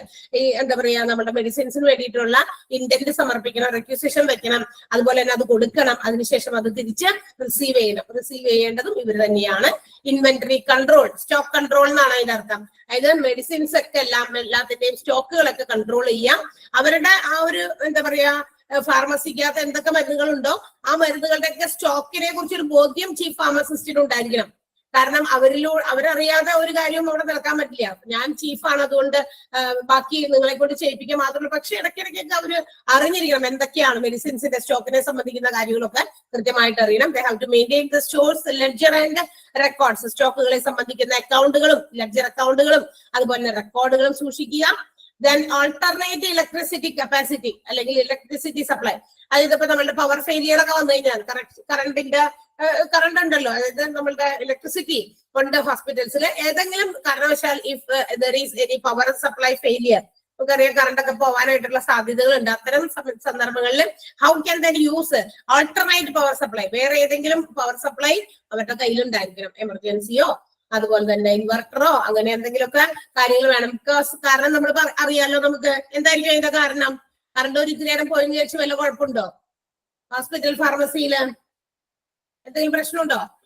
Hospital ഫാർമസിയിൽ, അതായത് ഹോസ്പിറ്റൽസിൽ മൊത്തം കറണ്ട് പോയി, ഫാർമസിയിലൊന്നും കറണ്ട് ഇല്ല, കുറച്ചു നേരമൊക്കെ പോയിക്കോട്ടെ, ഒരു അരമണിക്കൂർ 3/4 മണിക്കൂറൊക്കെ പോയിക്കോട്ടെ, അല്ലെങ്കിൽ 1 മണിക്കൂർ പോയിക്കോട്ടെ, പ്രശ്നമുണ്ടോ? ഉണ്ടല്ലോ. ചില medicines have to be refrigerated എന്ന് നമ്മൾ പറഞ്ഞു. അതെ, വെരി ഗുഡ്. അപ്പൊ നമ്മള് കോൾഡ് സ്റ്റോറേജിൽ വെക്കേണ്ട ചില മെഡിസിൻസ് ഉണ്ട്. അതുകൊണ്ട് തന്നെ അങ്ങനെ പവർ സപ്ലൈ പോയി കഴിഞ്ഞാൽ അത് ചിലപ്പോൾ പറ്റില്ല. അതുകൊണ്ട് തന്നെ എന്താണ് ഓൾട്ടർനേറ്റ് പവർ സപ്ലൈക്ക് വേണ്ടിയിട്ടുള്ള സൗകര്യങ്ങൾ ഇവര് ഉണ്ടാക്കി വെച്ചിരിക്കണം. Then scrutiny and quality control. Quality, നമ്മൾ നേരത്തെ സ്റ്റോക്ക് കൺട്രോളിന്റെ കാര്യം പറഞ്ഞതുപോലെ മെഡിസിൻസിന്റെ ഒക്കെ ക്വാളിറ്റി എപ്പോഴും എന്താ പറയാ സൂക്ഷ്മമായി പരിശോധിക്കണം. അതുപോലെ തന്നെ അതിനെ കൺട്രോൾ ചെയ്യണം. ക്വാളിറ്റി താഴെ പോകാൻ പാടില്ല. മെഡിസിൻസ് നമ്മൾ പുതിയത് വരുമ്പോ കുറച്ചും കൂടി വില കുറഞ്ഞതാണ്, കുഴപ്പമില്ല, അപ്പൊ ഈ മെഡിസിൻ നമുക്ക് വാങ്ങിക്കാം എന്ന് വിചാരിച്ച് വെച്ചിട്ട് കാര്യമില്ല. അത് നമ്മളുടെ പേഷ്യൻസിന്റെ കാര്യങ്ങൾ മീറ്റ് ചെയ്യാൻ പറ്റുന്നതാണോ, അവരുടെ ഡിസീസസിന് കൊടുക്കാൻ പറ്റിയതാണോ, ക്വാളിറ്റി താഴെ പോകാതെ തന്നെ എന്ത് ചെയ്യുക, ഹോസ്പിറ്റൽസിന്റെ ഫാർമസി കൺട്രോൾ ചെയ്ത് കൊണ്ടുപോകണം. അതും ഇവരുടെ ഒരു റോളാണ്. ടീച്ചിങ് ആൻഡ് ട്രെയിനിങ് ദ ഫാർമസിസ്റ്റുകൾ ഡിസ്പെൻസ് ചെയ്യുന്ന മരുന്നൊക്കെ എടുത്തു കൊടുക്കുന്നവര് മറ്റുള്ളവരെയൊക്കെ ഇടയ്ക്കിടയ്ക്ക് അവർക്ക് വേണ്ട ട്രെയിനിങ്ങും ടീച്ചിങ്ങും ഒക്കെ കൊടുക്കുക. എന്തെങ്കിലുമൊക്കെ കാര്യങ്ങളൊക്കെ പറഞ്ഞു കൊടുക്കാനുണ്ടാവുമല്ലോ, പുതിയതൊക്കെ. കാരണം നമ്മൾ എപ്പോഴും പറയുന്നത് ഡേ ബൈ ഡേ ഓരോ തരത്തിലുള്ള രോഗമാണ്. അപ്പൊ ഓരോ തരത്തിലുള്ള രോഗത്തിന് പുതിയ മരുന്നുകൾ ചിലപ്പോൾ കണ്ടെത്തേണ്ടി വരും. അപ്പൊ how they can use that medicines, അത്തരം മെഡിസിൻസ് പുതിയത് കണ്ടെത്തി കഴിയുമ്പോൾ അതെങ്ങനെയാണ് യൂസ് ചെയ്യേണ്ടത്, അതിന് വേണ്ടിയിട്ട് എന്തെങ്കിലും പേഷ്യൻസിനോട് എന്തെങ്കിലും പ്രത്യേകിച്ച് എടുത്ത് പറയാനുണ്ടോ, അതൊക്കെ ഇവർക്ക് ട്രെയിനിങ് കൊടുക്കണം, ടീച്ചിങ് കൊടുക്കണം. Okay. Periodic utilization of report of ഫാർമസിയുടെ റിപ്പോർട്ടുകളൊക്കെ ഇടയ്ക്കിടയ്ക്ക് എന്ത് ചെയ്യുക, പീരിയോഡിക് ആയിട്ട് അതെടുത്ത് ഉപയോഗിക്കുക. അതിനു വേണ്ടിയിട്ട് അതിനകത്ത് എന്തൊക്കെയാണ് റെക്കോർഡ് ചെയ്ത് വെച്ചേക്കണേ അതൊക്കെ ഒന്ന് ചെക്ക് ചെയ്യാം. ദെൻ പേഷ്യന്റ് എഡ്യൂക്കേഷൻ, എന്തെങ്കിലും തരത്തിലുള്ള പേഷ്യൻസിന് എന്തെങ്കിലും തരത്തിലുള്ള സംശയങ്ങളും മറ്റു കാര്യങ്ങളൊക്കെ ഉണ്ടെങ്കിൽ മറ്റുള്ളവർക്ക് പറഞ്ഞു കൊടുക്കാൻ പറ്റിയില്ല എങ്കിലും ചീഫ് ഫാർമസിസ്റ്റ് എന്തായാലും അറിഞ്ഞിരിക്കണം. അത്തരം ഡൗട്ട് ക്ലിയറൻസുകളൊക്കെ അവർക്ക് വേണ്ടി കൊടുക്കണം. അതുകൊണ്ടാണ് പേഷ്യന്റ് എഡ്യൂക്കേഷൻ എന്ന് പറഞ്ഞേക്കുന്നത്. അവർക്ക് കൊടുക്കേണ്ട ചില നിർദ്ദേശങ്ങളോ ചില അറിവുകളോ ഒക്കെ പകർന്നു കൊടുക്കാനുണ്ടെങ്കിൽ മെഡിസിൻസിനെ കുറിച്ചിട്ടൊക്കെ ഉണ്ടെങ്കിൽ അതൊക്കെ കൊടുക്കുക. ഇതൊക്കെ ഹോസ്പിറ്റലിലെ ചീഫ് ഫാർമസിസ്റ്റിന്റെ റോളുകളാണ്. ഓക്കെ. അപ്പൊ ഇതൊക്കെയാണ് റോൾ ഓഫ് ഫാർമസിസ്റ്റ്. ആ റോളുകളൊക്കെ ഏതൊക്കെയാണെന്ന് ഒന്ന് ജസ്റ്റ് ഒന്ന് ഇതിന്റെ ഈ കാര്യങ്ങളൊക്കെ ഒന്ന് അറിഞ്ഞിരിക്കുക. ഇമ്പോർട്ടന്റ് ആയിട്ടുള്ളതൊക്കെ വളരെ കോമൺ ആയിട്ട് നമുക്ക് ചെറിയ സെന്റൻസ് ഒക്കെ നോക്കിയിട്ടൊക്കെ നിങ്ങൾ ഒന്ന് മനസ്സിലാക്കിയൊക്കെ വെക്കാം. ഓക്കെ, ക്ലിയർ ആയോ? റോൾ ഓഫ് ഫാർമസിസ്റ്റ് എന്ന് പറയുന്നത് ക്ലിയർ ആണോ? ഒന്ന് വേഗം ഒന്ന് വായിച്ചു നോക്കിയാൽ ഇന്നെടുത്തത് മാത്രം, ഇന്നെടുത്ത ഫിനാൻസ് തുടങ്ങി വായിക്കാം. നമുക്ക് കുറച്ച് എക്സ്ട്രാ ക്വസ്റ്റ്യൻസ് തരാം. ദാറ്റ് മീൻസ് നമ്മൾ എടുക്കാനുള്ള നമ്മളുടെ ഈ 1ഉം 2ഉം മൊഡ്യൂളുകളിലെ ചാപ്റ്റേഴ്സിൽ പെട്ട ഒരു ഫാർമസി എന്ന് പറയുന്ന ചാപ്റ്റർ അതിൽ പെട്ടതായിരുന്നു. ഐ തിങ്ക് അതുവരെ എത്തുമ്പോഴേക്കും നിങ്ങളുടെ ഏകദേശം എല്ലാം കംപ്ലീറ്റ് ചെയ്തിട്ടുണ്ടാകും ബൈ വെനസ്ഡേ അല്ലെ, ബുധനാഴ്ചയൊക്കെ ആകുമ്പോഴേക്കും ഏകദേശം ബാക്കിയുള്ളവരുടെയും എല്ലാവരുടെയും തീരുമാനിക്കും. ഓക്കെ, മനസ്സിലായോ പറഞ്ഞത്? ഇനി എന്തെങ്കിലും ഉണ്ടോ? ഇനി ഏതെങ്കിലും ചാപ്റ്റേഴ്സ് ആരെങ്കിലും എടുത്തു തീർക്കാനുണ്ടോ? നിങ്ങൾ പറഞ്ഞതനുസരിച്ചും നമ്മളുടെ കയ്യിലുള്ള ഇൻഫർമേഷൻ അനുസരിച്ചും എനിക്ക് അറിയാം. അതായത് നിങ്ങൾക്ക് ഇപ്പൊ എടുത്തുകൊണ്ടിരിക്കുന്ന മെഡിക്കൽ ടെർമിനോളജി എന്ന് പറയുന്ന ചാപ്റ്ററിന്റെ അവിടെ ഇവിടെ നിന്നൊക്കെ ഓരോരുത്തർ എടുക്കുന്നുണ്ട്. ബിക്കോസ് അതിപ്പോ നിങ്ങൾ വായിച്ചാലും ഞങ്ങൾ വായിച്ചാലൊക്കെ ഏകദേശം നമ്മൾ കുറച്ചൊക്കെ കോമൺ ആയിട്ട് അത് ടീച്ചേഴ്സിനോട് തന്നെ പറയും. ഏതാണ് കുറച്ച് എന്താ പറയാ, നേരത്തെ പ്രീവിയസ് ക്വസ്റ്റ്യൻസ് നമ്മൾ കണ്ടപ്പോ ഉണ്ടായിരുന്ന ഇമ്പോർട്ടന്റ് ആയിട്ടുള്ള ചില ടേംസ്, അതുപോലെ ചില അബ്രിവിയേഷൻസ്, ചില റൂട്ട് വേർഡ്സ്, ചില പ്രിഫിക്സ് സഫിക്സ് ഒക്കെ നിങ്ങളോടൊന്ന് നോട്ട് ചെയ്ത് പുറത്തേക്കൊന്ന് പറഞ്ഞിട്ടുണ്ട്. അപ്പൊ അതനുസരിച്ചിട്ട് അവരത് നിങ്ങൾക്ക് ചെയ്തു തരുന്നുണ്ടായിരിക്കും ഇല്ലേ? ചെയ്തു തരുന്നില്ലേ? അങ്ങനെ പറഞ്ഞിട്ടുണ്ട്. അതനുസരിച്ചിട്ട് തന്നെയായിരിക്കും നിങ്ങൾക്ക് തരുന്നത്. അപ്പൊ ഏകദേശം ഇതിപ്പോ എല്ലാം ക്ലിയർ ചാപ്റ്റേഴ്സ് നമ്മളുടെ 28 ചാപ്റ്റേഴ്സ് നമ്മൾ എന്ത് ചെയ്തു, കംപ്ലീറ്റ് ചെയ്തു എന്നാണ് എനിക്ക് തോന്നുന്നത്. കുറച്ചുകൂടി ആ അബ്രിവിയേഷൻസ് എടുക്കുന്ന ചാപ്റ്ററിൽ തന്നെ ഒരു റൂട്ട് വേർഡ്സിന്റെ ഒരു കാര്യം കൂടി ഉണ്ട്. അത് ബൈ വെനസ്ഡേ ശരണ്യ മിസ് എന്ത് ചെയ്തോളും, കംപ്ലീറ്റ് ചെയ്തോളും. ഓക്കെ, ആഫ്റ്റർ ഓൾ അത് കഴിയുമ്പോ എന്തായിരിക്കും അടുത്ത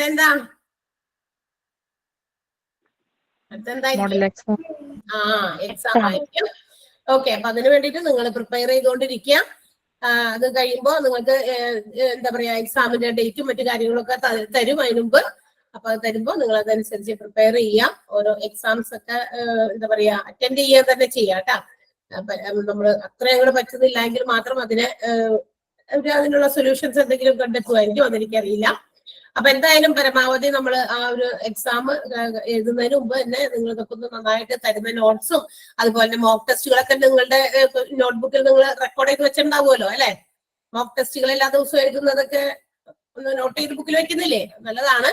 അതല്ലാതെ ഇതൊക്കെ പോയി കണ്ടെത്തി ഇനി വീണ്ടും വീണ്ടും അതിലേക്ക് കയറി നമ്മൾ നോക്കേണ്ടി വരും. അതിനേക്കാളും വേറെ എല്ലാ ദിവസവും മോക്ക് ടെസ്റ്റ് നിങ്ങൾ സബ്മിറ്റ് ചെയ്യുന്നതിന് മുമ്പ് തന്നെ 5 ക്വസ്റ്റ്യൻ അല്ലേ ഉള്ളൂ, ഒരാളുടെ 5 അപ്പൊ 5 × 10 ആ ക്വസ്റ്റ്യൻ ബുക്കിൽ നോട്ട് ഡൗൺ ചെയ്ത് വെച്ച് കഴിഞ്ഞാൽ അതും നിങ്ങളുടെ കയ്യിലുണ്ട്. എക്സ്ട്രാ ക്വസ്റ്റ്യൻസ് തരുന്നതുകൊണ്ട് പിന്നെ നിങ്ങൾ വായിച്ചു നോക്കുന്നതുകൊണ്ട് ഒക്കെ ആവുമ്പോ നമ്മള് നല്ല മാർക്ക് വാങ്ങിക്കാൻ പറ്റും. ഓക്കെ മാം, എത്ര മാർക്ക് വെച്ചിട്ടായിരിക്കും ഓരോ ചാപ്റ്റേഴ്സ് എന്ന് അറിയാൻ പറ്റുമോ?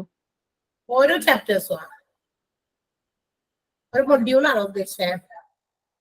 ആദ്യം മൊഡ്യൂൾ 1 അല്ലേ ഉള്ളൂ എക്സാം? അപ്പൊ ആ ഒരു റെക്കോർഡഡ് ക്ലാസ് കേട്ടില്ലായിരുന്നോ സാർ എടുത്തായിരുന്ന? സാർ ഒരു റെക്കോർഡഡ് വീഡിയോ ഉണ്ടാക്കിയിട്ട് നിങ്ങൾക്ക് തന്നില്ലേ? അപ്പൊ എന്താ പറഞ്ഞത്? റെക്കോർഡഡ് വീഡിയോ നിങ്ങൾക്ക് ഇതുപോലെ എക്സാമുമായി ബന്ധപ്പെട്ട് നമ്മളിപ്പോ എക്സാം ഡിപ്പാർട്ട്മെന്റുകാര് പുതിയ രീതിയിലേക്ക് എക്സാം മാറ്റാനായിട്ട് നമ്മളോട് ആവശ്യപ്പെട്ടതിന്റെ അടിസ്ഥാനത്തിലാണ് അങ്ങനെ ഒരു വീഡിയോ ഉണ്ടാക്കി നിങ്ങൾക്ക് തന്നത്. കാരണം നമ്മൾ ആദ്യത്തെ ഇൻട്രൊഡക്ഷൻ ക്ലാസ്സിലൊക്കെ നമ്മൾ പറഞ്ഞിരുന്ന രീതിയിൽ നിന്ന് ഇച്ചിരി വ്യത്യാസം അതിനകത്തുണ്ട്. ഓക്കെ, അപ്പൊ ആ വ്യത്യാസം എന്താണെന്ന് എല്ലാവർക്കും ഇൻഫോർമേറ്റീവ് ആകുന്ന രീതിയിൽ കൊടുക്കണം. അപ്പൊ ഈ ഓരോ ക്ലാസ്സിലും കയറി നമ്മളിങ്ങനെ ഇരുന്ന് പറയുന്നത് വേണ്ടാന്ന് വെച്ചിട്ടാണ് സാറ് തന്നെ ഒരു വീഡിയോ ഉണ്ടാക്കി നല്ല മനോഹരമായിട്ട് നിങ്ങൾക്ക് സെൻഡ് ചെയ്തിട്ടുണ്ട് ഗൂഗിൾ ക്ലാസ് റൂമില്. അത് കണ്ടിരുന്നോ? അതിനകത്ത് വ്യക്തമായിട്ട് എക്സാംസ് എങ്ങനെയാണ് കണ്ടക്ട് ചെയ്യുന്നത്, ഓരോ എക്സാംസും ഏതൊക്കെ മാർക്കിലാണെന്നും പിന്നെ അതിന്റെ ഇന്റേണൽ മാർക്ക് ഉണ്ട് അതെത്ര എങ്ങനെയാണ് അത് പ്രൊവൈഡ് ചെയ്യുന്നത്. നിങ്ങൾ അപ്പൊ ചില ആളുകൾ അങ്ങനത്തെ സംശയങ്ങൾ ചോദിച്ചതുകൊണ്ട് അത് അതെ മെയിൻ എക്സാം വരുമ്പോഴാണ് ഓരോ നിങ്ങൾക്ക് ഇപ്പൊ തന്നിരിക്കുന്ന ക്ലാസിഫിക്കേഷൻ മൊഡ്യൂൾ 1, 2, 3, 4 4 മൊഡ്യൂൾസ് ആയിട്ട് ഡിവൈഡ് ചെയ്തത് എപ്പോഴാ? മെയിൻ എക്സാമിനാണ്. ഇപ്പൊ ഫസ്റ്റ് ആൻഡ് സെക്കൻഡ് മൊഡ്യൂൾ തീർന്നു കഴിയുമ്പോൾ നിങ്ങൾക്ക് മോഡൽ എക്സാം ആണ്. അത് എന്ന് പറയുന്നത് അതൊരുമിച്ച് തന്നെയാണ്. അങ്ങനെയൊക്കെയാ പറഞ്ഞേക്കണേ. ഒന്നുകൂടി പോയി കാണാൻ, നിങ്ങൾ എന്നെ കൺഫ്യൂഷൻ ആക്കരുത്. കാരണം അത് ഇതിനകത്ത് വ്യക്തമായിട്ട് പറയുന്നത്. അങ്ങനെ തന്നെയാണ് പറഞ്ഞത്. പിന്നെ എന്താ പറയാ, 3ഉം 4ന്റെയും PDF 3ഉം 4ന്റെയും PDF നമ്മുടെ എക്സാം കഴിഞ്ഞിട്ട് എടുത്തോളൂ. ഇപ്പൊ എല്ലാം കൂടി ഒരുമിച്ച് തന്നില്ലേ?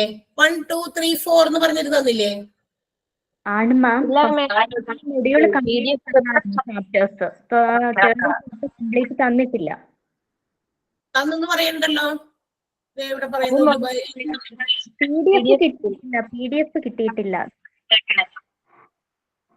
ചാപ്റ്റേഴ്സിന്റെ PDF കിട്ടിയില്ലാന്നോ? അതെ അതെ. അത് വരും കേട്ടോ. Okay PDF. ഓക്കെ. ഞാൻ വിചാരിച്ച ക്ലാസിഫൈ ചെയ്തത് കിട്ടിയില്ല എന്നാണ് പറയണേ എന്നാണ് വിചാരിച്ചത്. അത് തരും കേട്ടോ. അത് തരും. ഓക്കെ. അപ്പൊ അതനുസരിച്ച് നിങ്ങൾ ഒന്നുകൂടി ഒന്ന് ആ ക്ലാരിഫിക്കേഷൻസ് നിങ്ങളൊന്ന് റെക്കോർഡ് വീഡിയോ ഒന്നുകൂടി കണ്ടിട്ട് കാര്യങ്ങൾ മനസ്സിലാക്കുക. അതുപോലെ തന്നെ ചിലവര് ഒക്കെ ചോദിച്ചിരുന്നു, എന്താ പറയാ, റെക്കോർഡഡ് ക്ലാസ് കാണുന്നവരാണ് ലൈവ് ക്ലാസ് അറ്റൻഡ് ചെയ്യാൻ പറ്റുന്നില്ല, അതിന്റെ ബേസിസിലാണോ ഇന്റേണൽ മാർക്ക് കൊടുക്കാന്നൊക്കെ പറഞ്ഞിരുന്നു. അതൊന്നും അല്ല, അങ്ങനെയൊന്നും ഇല്ല. അതൊക്കെ വെറുതെ പറയുന്നതാണ്.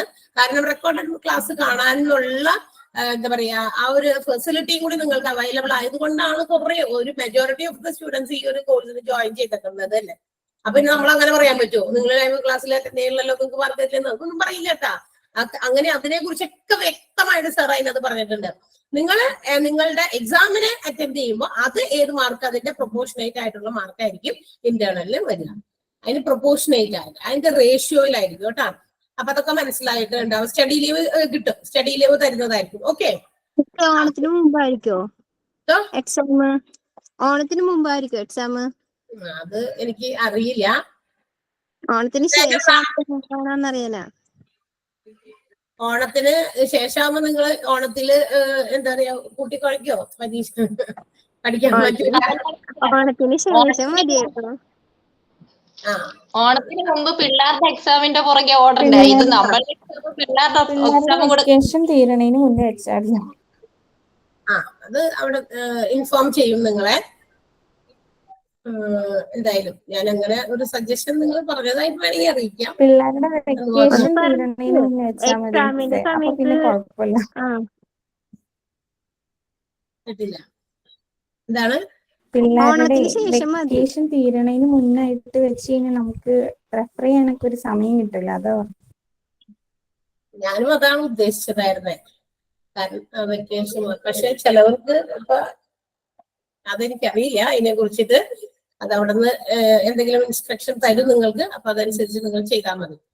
ഇനി ഓണത്തിന് ഒരാഴ്ചയല്ലേ ഉള്ളൂ. അടുത്ത ആഴ്ച കഴിഞ്ഞാ പിന്നെ ആയില്ലേ. അപ്പൊ എങ്ങനെ സ്റ്റഡി ലീവ്? കുട്ടികൾ എക്സാമിന് പോകുമല്ലോ. നമ്മുടെ കുട്ടികൾക്ക് പ്രിപ്പറേഷൻ ചെയ്ത് നമ്മൾ വൈകുന്നേരം ഒക്കെ അവര് വിടണം. ഏതെങ്കിലും ഒരു ടൈമിലല്ലേ അവർക്ക് എക്സാം ഉള്ളൂ. ഒന്നല്ലെങ്കിൽ മോർണിംഗ് അല്ലെങ്കിൽ ആഫ്റ്റർനൂൺ. ഓക്കെ. അപ്പൊ അവര് വിട്ട് കഴിഞ്ഞാൽ പിന്നെ നമ്മൾ ഫ്രീ അല്ലേ. അപ്പൊ ബാക്കിയുള്ള ഹാഫ് ഡേ നമുക്ക് ഉപയോഗിക്കാലോ. ഇത് കഴിയുമ്പോ ഒരു കുറച്ചും കൂടി അവിടെ നീണ്ടുപോകും. അപ്പൊ എന്ത് പറ്റുമെന്ന് അറിയോ? എന്റെ ഒരു സജഷൻ ആണ്, എനിക്കറിയില്ല.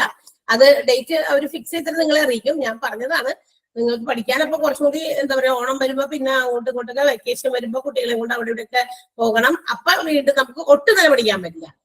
അപ്പൊ പിന്നെ നമ്മളുടെ വീണ്ടും അത് കഴിഞ്ഞിട്ട് സ്കൂൾ തുറന്നിട്ട് വീണ്ടും എന്താ പറയാ സ്റ്റഡി ലീവ്. അയ്യോ ഞങ്ങൾക്ക് ഓണത്തിന് പഠിക്കാൻ പറ്റില്ല, അതുകൊണ്ട് അങ്ങനെയൊക്കെ പറയാ. നമ്മൾ ഏത് രീതിയിൽ നോക്കിയാലും എന്തെങ്കിലുമൊക്കെ ഉണ്ടാവും. അപ്പൊ കുറച്ച് നീണ്ടുപോകും. 3rd and 4th മൊഡ്യൂളുകളൊക്കെ എടുക്കാൻ ലാഗ് ആവും, വൈകും, ഡിലേ ആയി പോകും. അങ്ങനെയും ഉണ്ട് പ്രശ്നം. എന്തെങ്കിലും ആവട്ടെ, അത് അവര് തീരുമാനിക്കും. ഓക്കെ. അപ്പൊ കുറച്ച് ക്വസ്റ്റ്യൻസ് നമുക്കൊന്ന് വേഗം എഴുതാം. വേഗം എഴുതിക്കോ. അഡീഷണൽ കുറച്ച് ക്വസ്റ്റ്യൻസ് ഞാൻ പറയാം, നിങ്ങളൊന്ന് എഴുതി വെക്കാം. ബുക്ക് എടുത്തോ? റെഡി ആയോ? Yes. Okay.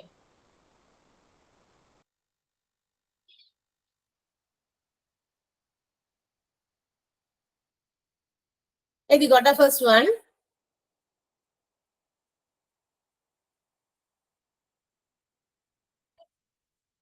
dash are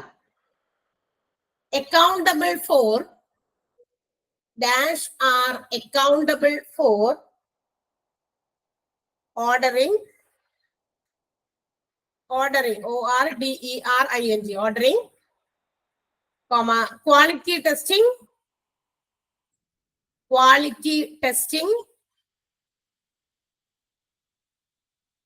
comma, storing, and security of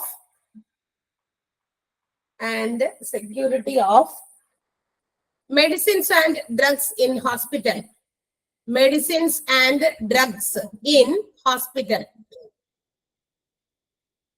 Medicines and drugs in hospital. Next one.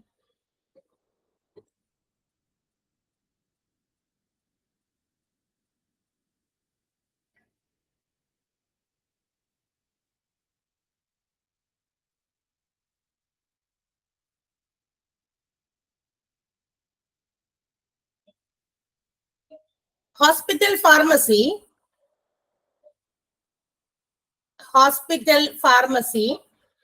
have to keep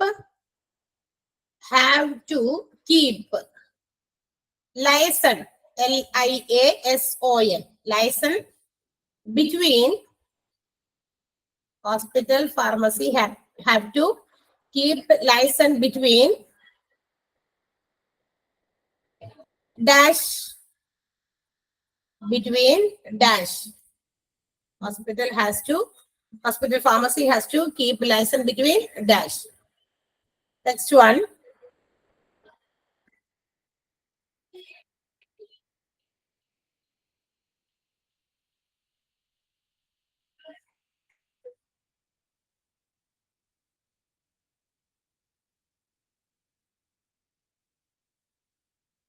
Dash of the following does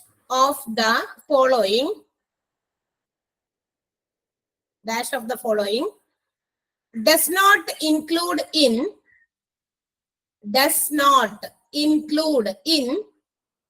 dash of the following does not include in the infrastructure. Include in the infrastructure of hospital pharmacy. Dash of the following does not include in the infrastructure of hospital pharmacy. Hospital pharmacy infrastructure വരാത്തത്. അപ്പൊ അതുകൊണ്ട് തന്നെ അതിന് താഴെ options വേണം. അതുകൊണ്ട് options എഴുതിക്കോ. Cold storage area.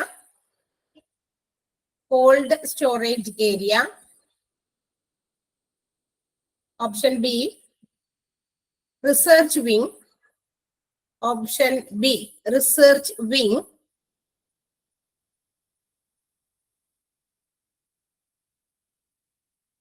Option C, narcotic safe.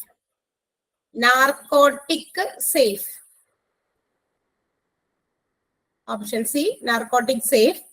And option D, library. Option D, library.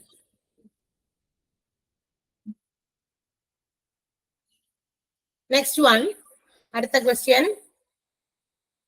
All dash should be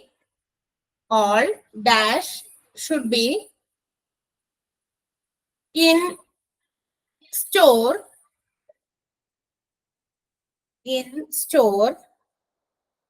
in a secured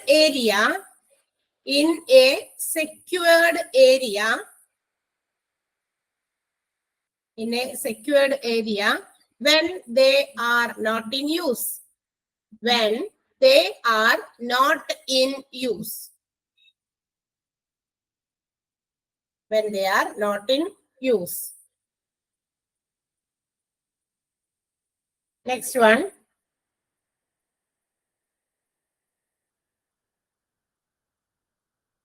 There should be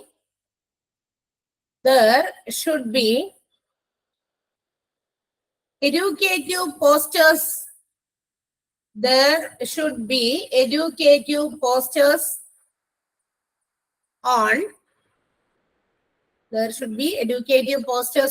dash and literature for reading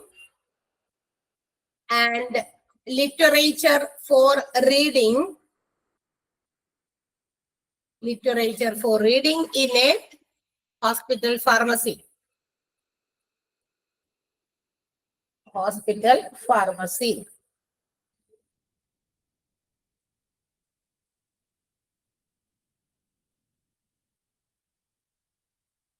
Next one.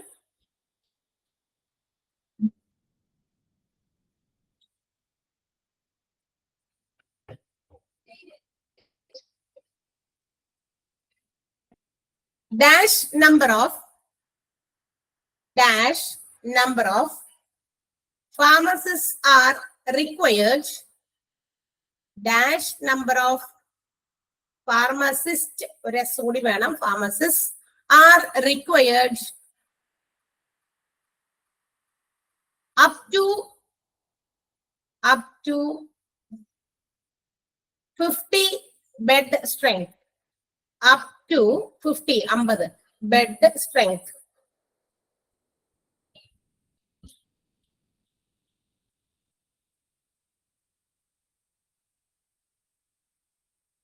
Next one. 10 pharmacists are required. 10 pharmacists. 10 pharmacists are required up to dash bed strength. Up to dash bed strength.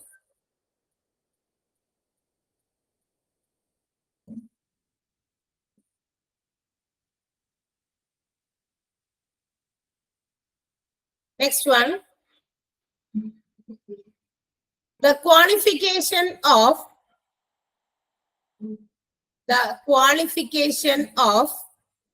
pharmacist. The qualification of pharmacist for quality control. For quality control is dash. The qualification of pharmacist for quality control is dash.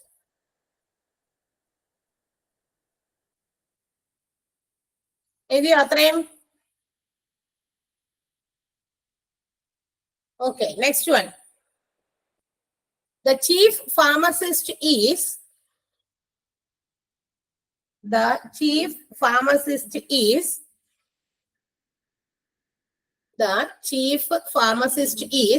the dash of drug and therapeutic committee. Drug and therapeutic committee. Drug and therapeutic committee.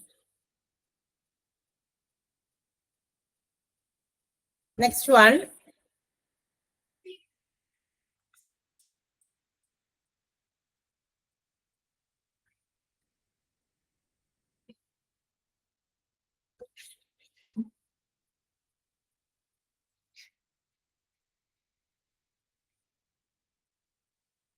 The hospital must have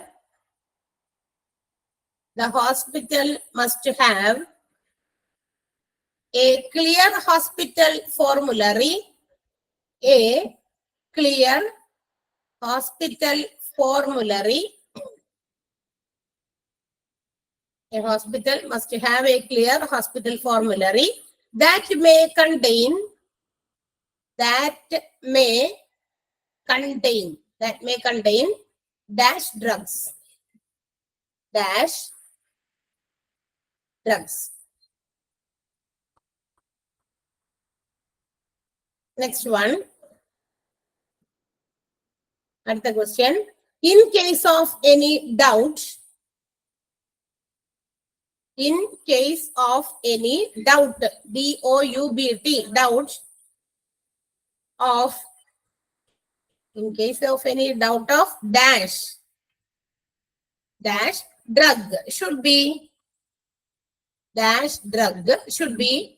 used only after lab test. Used only after lab test.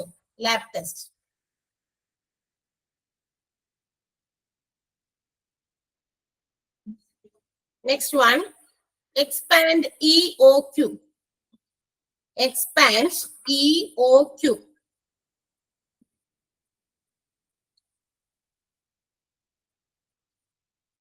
Expand EOQ. Next one. The classifications of drugs. The classification of drugs on the basis of the classification of drugs on the basis of storage, on the basis of storage are, on the basis of storage are dash.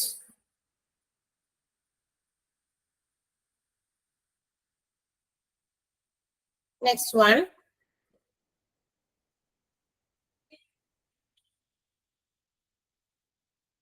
In general drugs, in general drugs,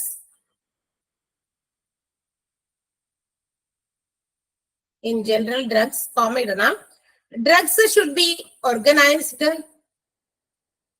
Drugs should be organized dash in the cabinet. Dash in the cabinet. Dash in the cabinet. Next one.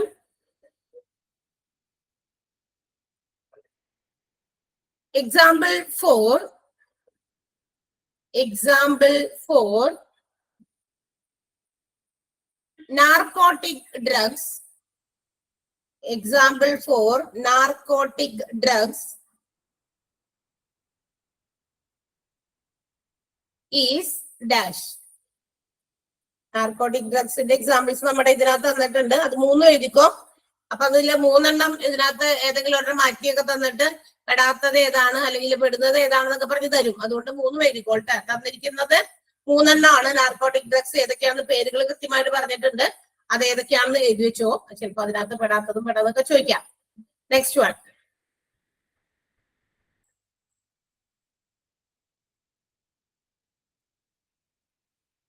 Drugs such as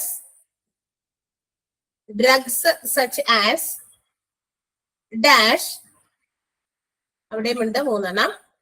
Drugs such as dash should be in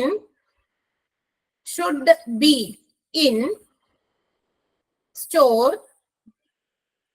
should be in store, cold room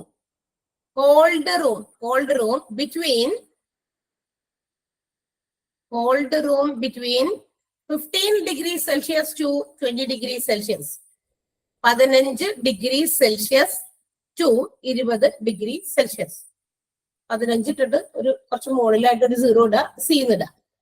C 15ന്റെ നേരെ തന്നെ വരണം. 15 degree Celsius to 20 degree Celsius.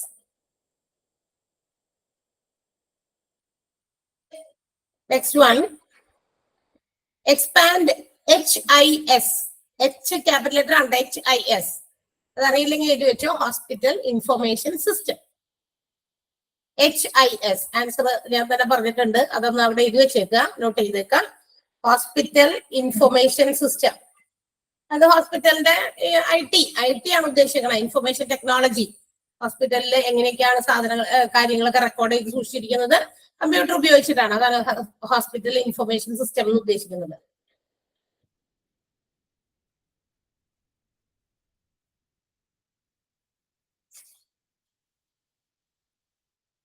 Next one.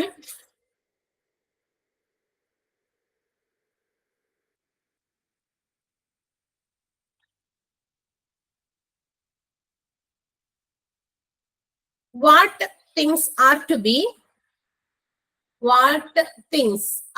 be checked before, checked, CHECKD, checked before making indents for patients, making indent, INDENT, making indent for patients in HIS. HIS-ലൂടെ പേഷ്യൻസിന്റെ എന്താ പറയുക indent തയ്യാറാക്കുന്നതിന് മുമ്പ് എന്തൊക്കെയാണ് ചെക്ക് ചെയ്യേണ്ടതെന്നാണ് പറഞ്ഞേക്കുന്നത്.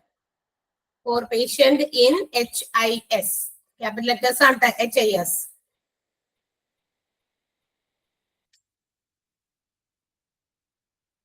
ഓക്കെ.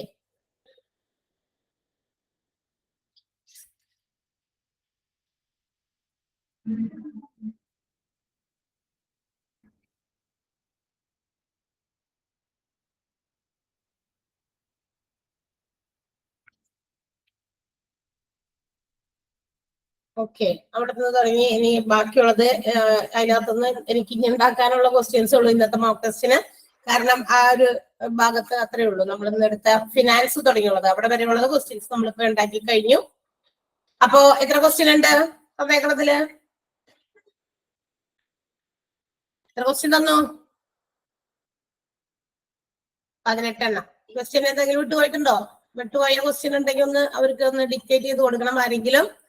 അപ്പൊ അതനുസരിച്ചിട്ട് എന്താ പറയാ അവർക്ക് അത് കറക്റ്റ് ചെയ്യാം. ആരോ നേരത്തെ ഒരു ക്വസ്റ്റ്യൻ ചോദിച്ചിരുന്നു, 4-മത്തെയോ അങ്ങനെയോ കണ്ടു. ഓക്കെ, അതൊന്ന് പറഞ്ഞു കൊടുക്കണേ, ഒന്ന് ടൈപ്പ് ചെയ്ത് കൊടുക്കോ. ഏതാണ് പറയണ്ടേ? ഇപ്പൊ ലാസ്റ്റ് പറഞ്ഞതോ? 18 ക്വസ്റ്റ്യൻ എന്നാ പറഞ്ഞേ. അപ്പൊ 18-മത്തെയാണോ ചോദിച്ചേ? What all things should be checked before making indent for patient in HIS? What all things should be checked before making indent for patient in HIS? 11-മത്തെ എന്നൊക്കെ പറയണ്ടോ? ഒന്ന് 11-മത്തേക്ക് ഒന്ന് പറഞ്ഞു കൊടുത്തേ. ആരെങ്കിലും ഒന്ന് ടൈപ്പ് ചെയ്ത് കൊടുക്കോ?